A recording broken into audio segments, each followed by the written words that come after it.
White male, white beanie hat, gray shorts, black shirt, camo pants. Get on the ground! There's a canine over there waiting on you!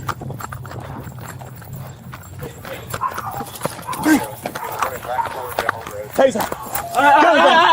Get on the face! Get down! Put your fucking hands on your back. I got it. No. I got it. Put your hands on your back. Try to run me over again. We don't do that in Marion County. We got one thing. The sun was just starting to set when Deputy Carson rolled his cruiser slowly through the parking lot of Silver Pines Park. The lot was mostly empty, save for a few dusty sedans and a white four-door sedan tucked between two bushes, its windows almost pitch black. Carson squinted through his sunglasses. Something felt off. 643 to dispatch. I got a vehicle parked awkwardly at the edge of Silver Pines. Plates are partially obscured, windows heavily tinted. I'm going to make contact. He clicked off the radio and pulled behind the white sedan, angling his cruiser to block any chance of a quick exit. He stepped out casually, but kept his hand near his sidearm. He'd done this dance too many times to take chances. "Evening, sir," Carson called as he approached the driver's side. "Mind rolling down the window for me?" The engine suddenly revved. Hey, put it in park!" Carson shouted, but it was too late. The white sedan lurched backward, ramming Carson's patrol car with a metallic crunch. The impact knocked Carson slightly off balance. Before he could reach for the handle, the car slammed into reverse again and spun around, throwing gravel as it tore through the parking lot exit. 643, suspect just rammed my patrol unit. We are in pursuit, headed eastbound on Silver Road. His cruiser jolted forward, tires screeching. The radio buzzed with static and overlapping voices as dispatch scrambled to coordinate units. As Carson tailed the white sedan, weaving through suburban lanes at 70 miles per hour, he noticed something strange during a brief swerve. A tiny face in the back seat peeking through the rear glass. 643 to all units. Be advised, there's a child in the back of the suspect vehicle. Repeat, there's a baby on board.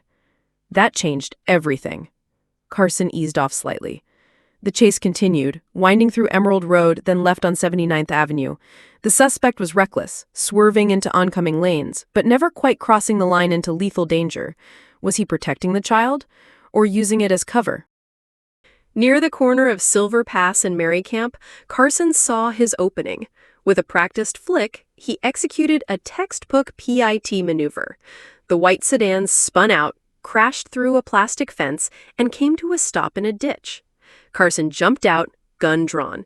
"Show me your hands! Show me your hands! Get out of the car!" The driver, a black male in his 30s, bolted from the passenger side and vanished into nearby woods. Carson rushed to the rear door. Inside, a toddler sat crying in a car seat, barely buckled, snot running down her face, eyes wide with terror. He radioed for medics and backup. And just as he turned back to the car, his foot kicked something under the driver's seat. A pistol. Loaded. And beside it, a bag of what looked like weed. A big one. Too big for personal use. Officer Grady's hands were still trembling as he gripped the wheel. His patrol car creaked under the stress of the last impact, but it still moved, barely. Ahead of him, the suspect's silver sedan darted recklessly through residential roads, narrowly avoiding oncoming traffic. The radio crackled. "We're northbound on Emerald. Speed's hitting 70. Suspect tried to ram another cruiser." Grady clenched his jaw. "Copy that. I'm 3 seconds out." The roads blurred. The sirens screamed. Mailboxes and trash cans flew in the suspect's wake. This wasn't just another runner. This was someone hell-bent on not going back. As the suspect swerved to dodge a utility pole, the car fishtailed. The trunk popped slightly open. Grady caught a glimpse inside. Something pink. Something strapped in. A baby seat. His heart dropped. "Dispatch," he barked. "Be advised, possible child in the vehicle. I repeat, we may have a child in the vehicle." The tone on the radio changed immediately. No more just another hot pursuit. Now, it was a rescue. They blew past Emerald and Silver. Grady noticed a school crossing sign, just 10 feet from where the suspect barely missed a parked bus. The baby seat image burned in his mind. Suddenly, the suspect jerked the wheel and smashed through a white vinyl fence into someone's backyard. Grass flew, a trampoline flipped, lawn chairs scattered. The sedan skidded into a clothesline before jolting back toward the street.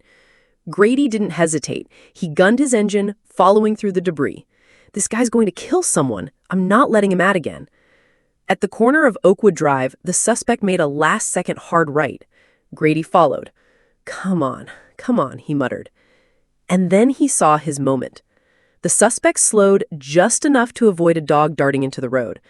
Grady closed the gap, inches away. His hand hovered over the radio. Unit 643 requesting pit authorization. Silence. Then, authorized. Grady tapped the rear bumper, firm but precise. The suspect's sedan spun sideways. Tires screeched, smoke billowed. The vehicle careened into a mailbox and stopped. Dead center of the road, engine still humming, but the chase was done. Grady leapt from his car. Out of the vehicle! Hands where I can see 'em! Nothing. The windows were still dark. He edged closer, weapon raised. The door creaked open, and the suspect bolted. Grady gave chase on foot. Black male, white beanie, camo pants. Suspect fleeing westbound through yards. They hurdled a fence, then another. Grady's breath came in sharp gasps. His vest weighed him down, but adrenaline kept him going. Ahead, the suspect glanced back, then reached into his waistband. Grady screamed, "Drop it, I will shoot!" The man kept running. Then, he slipped. Face first into a shallow ditch. Grady pounced, tackled hard. A scuffle ensued. Elbows, knees, mud. Another officer arrived just in time to see Grady wrench a rusty handgun from the suspect's waistband. We got one. Weapon recovered. Back at the car, an SUV had pulled up. A woman jumped out, hysterical. "That's my niece! That's my niece's car!" "Who are you?" an officer asked. "I'm her aunt. Her mama's at work. Is the baby okay? Is the baby okay?" Grady's voice broke. There was no baby in the seat, just toys. Her knees buckled. Thank God. But then she hesitated. Wait, why was he even driving her car? As officers pried open the suspect's trunk, the answer became clear. Multiple vacuum-sealed bags of what looked like marijuana, Ziploc baggies, a scale, gloves, a half-eaten cheeseburger, and wedged between the speaker and tire jack, a duffel bag with over $15,000 in cash. He was making runs, someone muttered. Grady exhaled. Looks like we just shut down a whole supply line. Grady stood at the trunk, still catching his breath. His gloves were damp, the smell of weed and engine oil clinging to the air. The weight of what they'd just found, guns, weed, and now $15,000 in cash, was sinking in. But then, a rookie deputy jogged up, out of breath. "Hey, Sarge, there's a woman at the scene. Says she's the suspect's wife. She's freaking out about the baby." Grady raised an eyebrow. There was no baby in the trunk. "No, sir. She says the baby was supposed to be in the car. She left her with him 15 minutes earlier." Grady's gut twisted. He jogged to the woman who stood near a patrol car, hands clenched around a pink pacifier. Her mascara had melted into lines down her cheek. "Where's my baby?" she asked, voice shrill. Grady's voice hardened. "She wasn't in the car." No, she was. He picked her up from daycare. He was just supposed to take her home while I finished my shift." She looked toward the sedan. "Did you see her pink bunny?" Grady paused. He had seen something pink. In the trunk. Not strapped into a seat, just lying there. He spun around. Opened the trunk again. Inside the dark trunk, beneath the duffel and trash, was a tiny pink plush toy, flattened. But no baby. They'd missed her. "I need drones. I need dogs. Lock this whole area down," Grady barked. "Why would he ditch the baby?" someone asked. "Because he was cornered and desperate." Dispatch rang in. Neighbor down the block reports hearing crying from the old Harris house, abandoned since the foreclosure last year. Grady didn't wait for backup. He kicked open the door of the moldy two-story house. It creaked like a horror movie. And there, On the floor, wrapped in a torn coat, was the baby. Alive, but shaking. Eyes bloodshot from crying. He scooped her up gently. She whimpered against his chest. He'd never been so relieved. Back at the scene, a narcotics officer tapped him. "Grady, you need to see this." He pointed to a torn shipping label under the duffel. It wasn't addressed to the suspect. It was for someone else, a name Grady recognized from a sealed task force file. Darnell Slick Hutchins. Grady blinked. "He was just the mule," the narcotics cop muttered. "Yeah, which means someone bigger is about to get real pissed this bust happened." Grady didn't sleep that night. He sat in his cruiser long after shift change, the baby's cries still echoing in his mind. But something deeper had burrowed under his skin. The label, the name, Slick Hutchins. That wasn't just another street dealer. That was a ghost from Grady's past. Grady flipped open his laptop. He hadn't seen Hutchins' name in over 6 years, not since the failed federal sting in Gainesville that left 2 agents dead. Everyone thought Hutchins skipped to Mexico. DEA closed the case. But the address on that shipping label, Ocala, less than 3 miles from tonight's arrest. Grady typed faster. Internal server, closed archive. File marked confidential, Hutchins, D. Access denied. Then his personal phone buzzed. Unknown number. He picked up.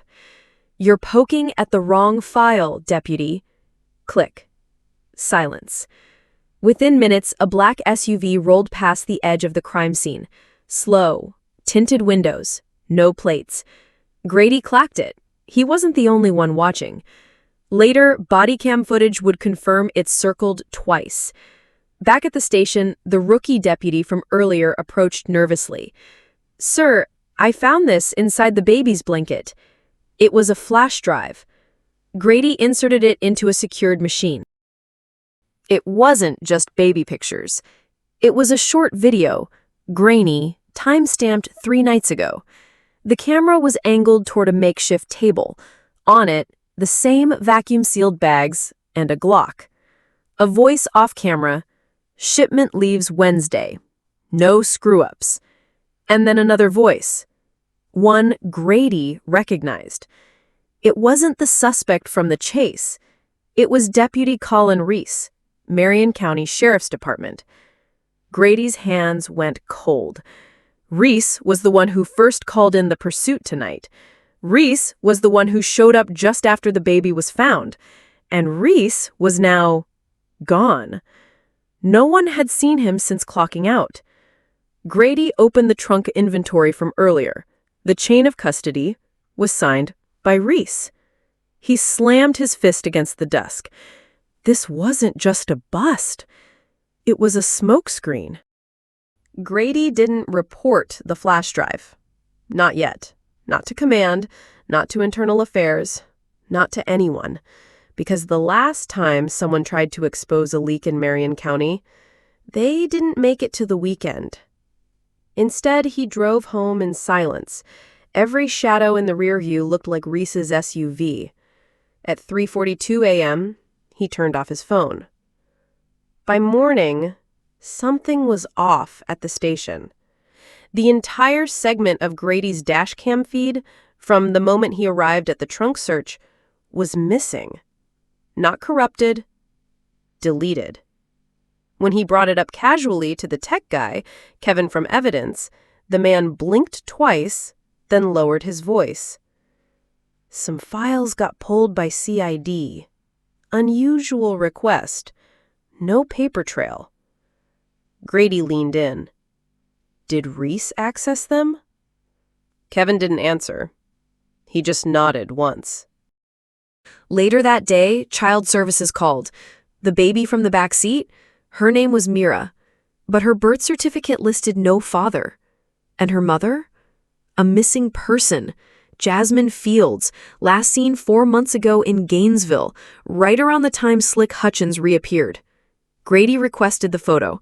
His hands trembled. The woman in the picture had been inside the suspect's phone, her image saved under Angel Heart.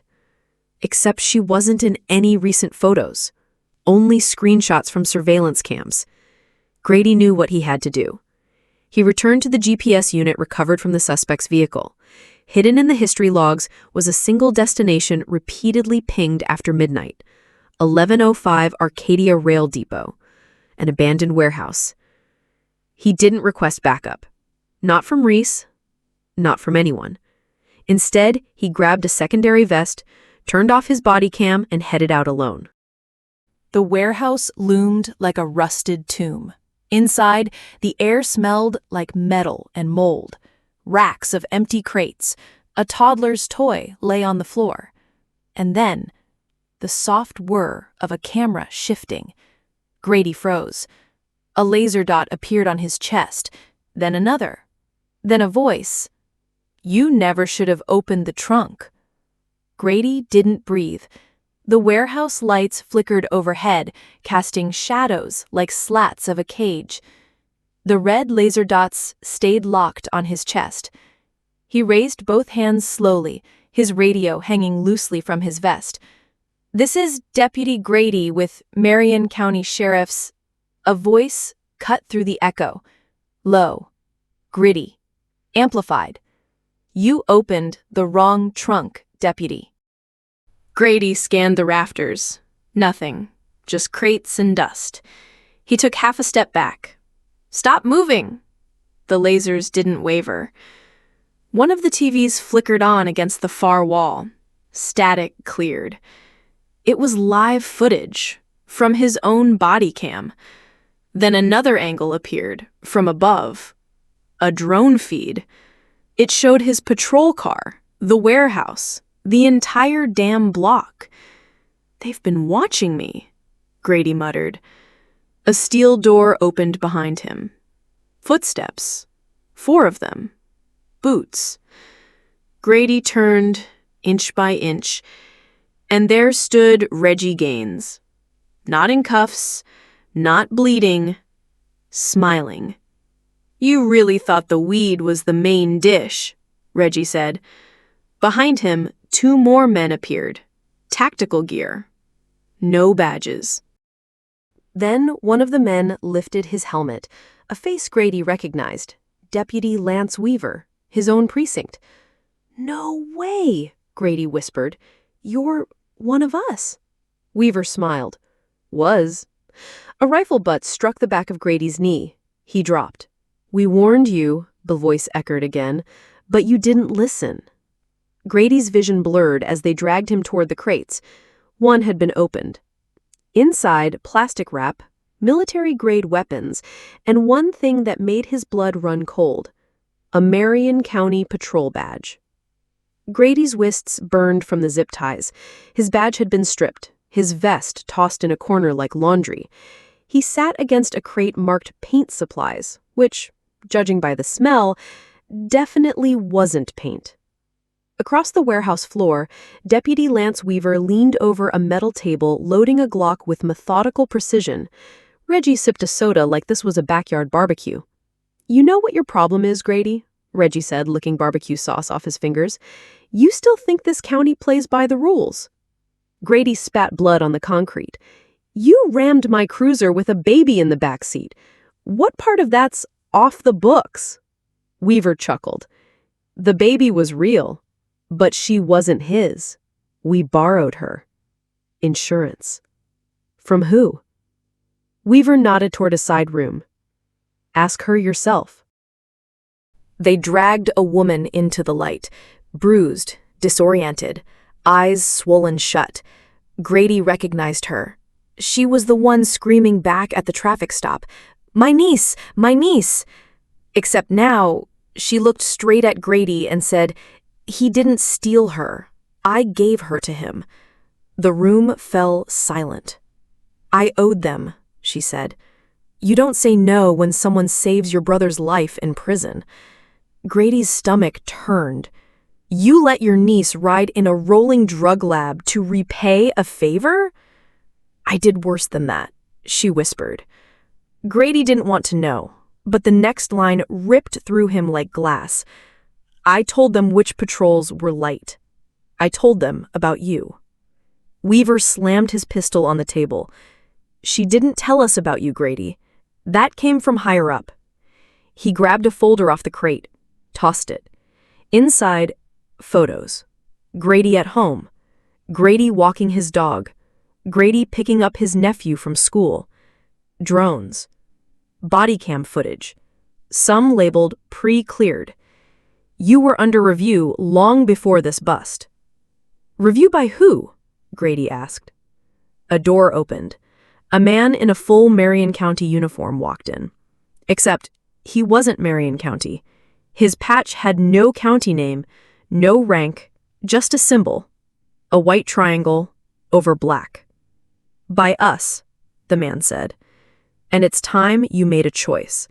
He laid two things in front of Grady. A clean badge and a silenced pistol. Join or disappear. Grady stared at the table. One badge, one gun, no middle ground. "You think I'm going to flip?" he said, voice low. "After everything?" The man with the triangle patch didn't blink. "You're not flipping. You're adapting. This county isn't what you thought." Behind him, Weaver lit a cigarette, like it was just another Tuesday. "You were a good cop. You still can be, just in a different uniform." Grady's heart pounded. Every instinct screamed no. But then he remembered the baby in the back seat, the cash, the trunk, the body cam footage that would probably vanish before morning. He looked up. "What if I say no?" The triangle man smiled. "Then we chalk this up to aggressive resisting and dump you in the Withlacoochee."